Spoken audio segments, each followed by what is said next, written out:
Joining us now is Republican Party Chairman Reince Priebus. Mr. Chairman, thank you for joining the John Frederick Show, Common Sense for the Commonwealth, broadcasting from the nation's capital, blasting through Virginia. Great to have you with us. Hey, thank you for having me on the show. It's a pleasure. Always a pleasure, Mr. Chairman. A big week for the Republican Party and for Governor Romney. Now, these new set of surveys and polling data that has come out shows that the governor has gained on President Obama some maybe 10 to 15 points since Thursday night's debate. An unprecedented movement never seen in polls in the history since they've been taking them in 1 week. What is going on out there? Well, I think what you saw was Governor Romney and Barack Obama for 90 minutes, basically unfiltered. And when people see both of these guys and what their vision is and what their heart is and what their passion is, I think it's pretty clear. I mean, here's the problem for President Obama. Everything he said that he would do as far as fixing the economy, getting people back to work, putting more money in people's pockets because they've got better jobs, cutting the debt, cutting spending, getting things straight in the Middle East, he's been a disaster.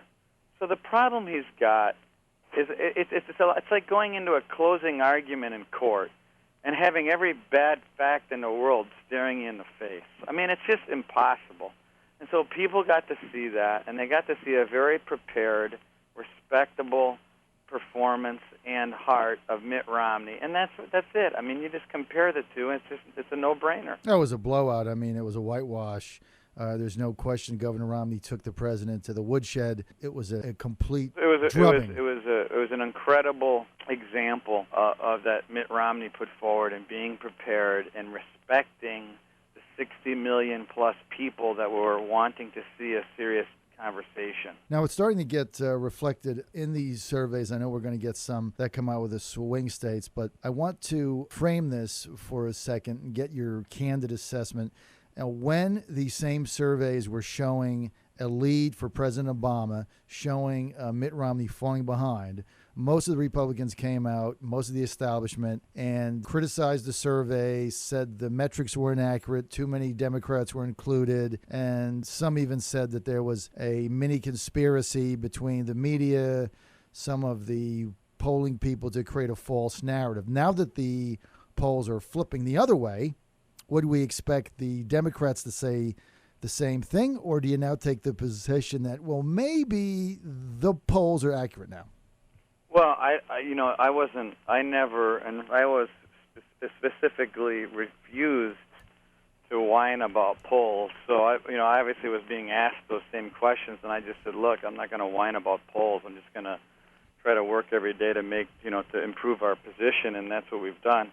I don't know. I don't know anything about what the new polling models look like. I mean, modeling's important. I mean, if you have polling that shows that Democrats are going to turn out in greater margins in 2012 than what they did in 2008, I mean, you can't buy that modeling. I mean, you can't actually think that that's an accurate way to model a poll.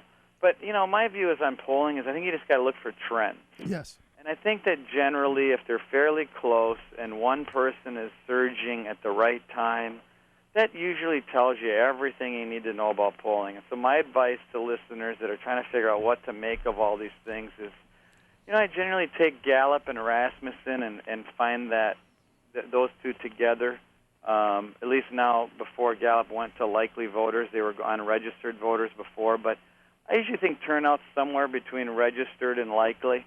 Right. So that's kind of how I operate, because I think we're going to have a little bit more than just likely, and we're not going to have as much as registered. So that's kind of my little rule of thumb. All right, makes sense. Now, in the two ensuing debates between Governor Romney and President Obama has come out and said that he's going to take a different approach. His aides are saying, look, no more Mr. Nice Guy. Do you think that's going to change the cadence of the next two debates? And do you expect to see a much more assertive, much more aggressive President Obama?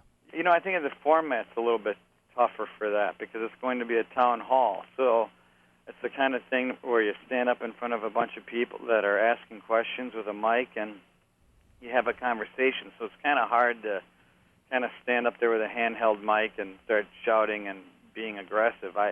I think it's possible the president could try to overcompensate. I can't imagine he would do as badly as he did last week, so I would expect an improvement from Obama. But again, I just go back to this. He could improve on rhetoric, and he can meander a little bit better than he meandered last week, but he still has to be able to say that things are better for this country after 4 years of his policies. And the problem he's got is that there's no safe zone for him. There's nowhere for him to go. And the beauty of where Mitt Romney's at is he can do what every American's doing when they're watching this debate. They're saying, wait a second. I hear you about all these big plans you have, Mr. President, but you've been president for 4 years, and you had a House, and you had the Senate. How come you didn't do that stuff when you were president? I mean, why is this such a brilliant idea now? Right. I think that matters. All right, if we can, Mr. Chairman, let's change over to the House and Senate. Let's go to the Senate right now. Republicans trying to take that over. In Missouri, former Speaker Newt Gingrich went to the side of Todd Akin a week ago and implored the establishment to get behind Congressman Akin, said, look, he made a mistake. He still deserves the financial backing. He can still win. Gingrich made an interesting statement.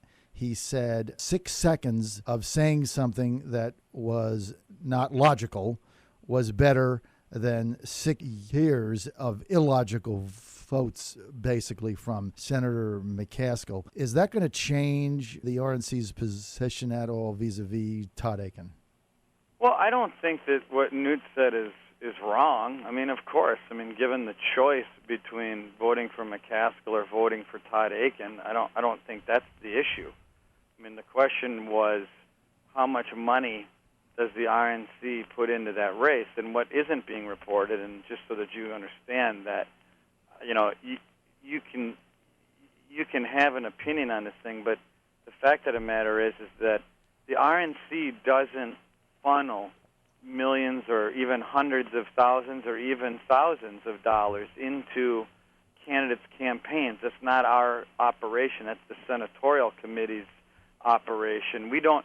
Even if I had my best friend running for Senate in the biggest race of the year in the biggest state of the year, I can't take $100,000 and send it to my friend or even to George Allen. If I wanted to, I can't. The law doesn't allow it. What we do is that we work on the ground operation, the turnout operation, and we work in coordination with presidential candidates in many ways on television advertising. And we help turn out the vote so that in the end we identify Republicans that go to the polls, and we help every candidate up and down the ballot generally. Well, we're doing that in Missouri. We've always been doing that in Missouri. So when someone was asking, well, are you going to give any money to Todd Akin? No, we're not going to give any money to Todd Akin because, quite frankly, other than I think $5,000, we can't by law. So this is sort of like much to do about nothing. Irregardless of the Akin situation, give us your assessment right now on whether or not you think the Republicans have a chance of taking the Senate come November 6, 2012. Yeah, I absolutely believe that we can take the Senate, and it's simple because you hold Brown in Massachusetts, and then you go to our big pickups would be Wisconsin, Nebraska, North Dakota, Montana. I mean, that's 1, 2, 3, 4.